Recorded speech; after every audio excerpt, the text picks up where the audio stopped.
Hi everyone, my name is Alisa Sosa. I'm an incoming student at the University of Puerto Rico School of Law, as well as a research assistant working on the Dana Foundation Career Network in Neuroscience and Society. Today, I have the pleasure of interviewing Dr. Carolyn Montojo, who is the president and CEO of the Dana Foundation.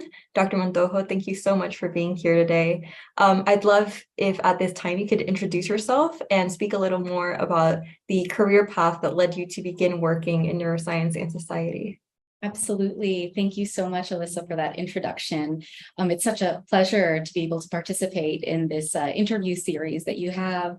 So a little bit about my background. I am Caroline Montojo, President and CEO of the Dana Foundation. I am a neuroscientist by training and have been working in the private science philanthropy space for several years now. And I can share a little bit more about what that is, because I certainly didn't know what that was when I was a trainee in neuroscience. So a little bit about my career pathway to get here. I think what motivated me to go into neuroscience research was a really strong interest in understanding the neurobiological basis of mental illness.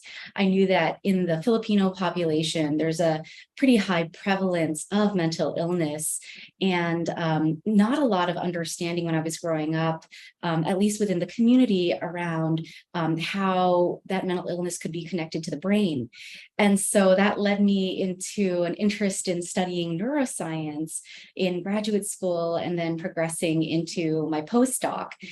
And I really loved the research. I really enjoyed being able to ask experimental questions and learn more about the brain and brain function.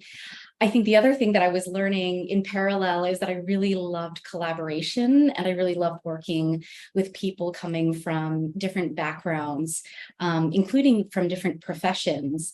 And so one of the things that occurred to me as I was going through my graduate school experience and my postdoc is I wanted to understand if there was a way to explore a career that could build on my interests in science and also impact the different systems that support science as an enterprise, as a field. And so some of these systems and organizations could even be those in funding bodies like private foundations and federal agencies. So I didn't know much about them at the time, but what it did prompt me to do is start an exploration of careers. And I remember as I was exploring different careers, I would go to career fairs. I would try to set up informational interviews whenever I would meet people. And I was starting to look into different paths like medical writing or scientific consulting or human factors research in industry.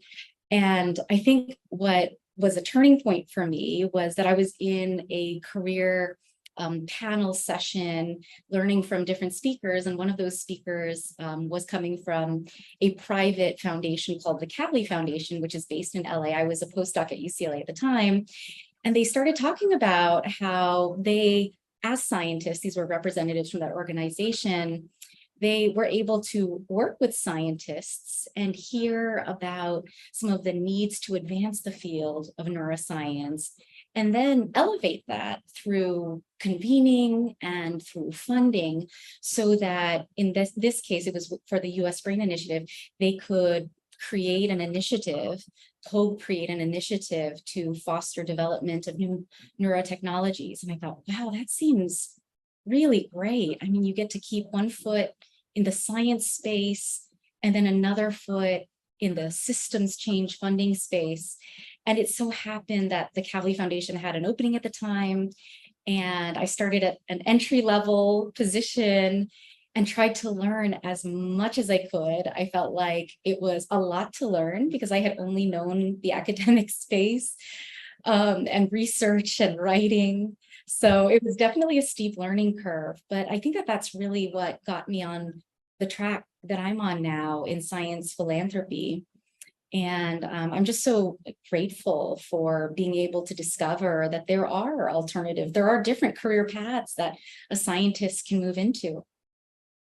Thank you so much for sharing. And I'm so glad that the Career Network kind of is serving now as a facilitator so students can discover these new fields more easily.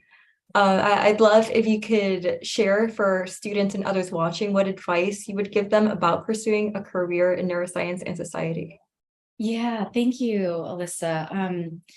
I think that just bridging from the last question that you had asked, one thing that really occurred to me as I look back at those different steps in exploration of a future career is that to some extent, like luck is what happens when preparation meets opportunity, right? There's this saying, I think it's attributed to a philosopher named Seneca about that I think that in every step of the way, thinking about what you're doing currently. At that time I was really focused on research, and also kind of preparing by going outside of my comfort zone. I know that it was a little bit uncomfortable for me to do that because I would be typically focusing on coding or programming or writing, and thinking about reaching out to somebody that's in a different career and saying, well, what is it that you do? It seemed intimidating to me, but I think that that's one aspect that comes with preparation, is being able to go outside of that comfort zone sometimes, and being able to learn as much as you can from those that you have connectivity to. It really helps to then merge what you might currently be doing with what you might want to do in the future. So I think that preparedness is a really important piece. Thank you so much for that advice. I'd love to know what you consider are the best and most challenging aspects of pursuing a career in neuroscience and society.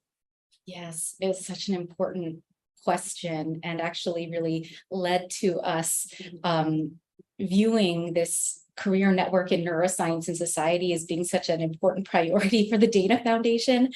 I think that one of the challenges in exploring a career is that it's not always clear what's out there. I think one of the things that you can draw from some of my earlier descriptions of my own exploration is it's not necessarily a straight path. It can be a very meandering path. It can be a path where there's a lot of uncertainty.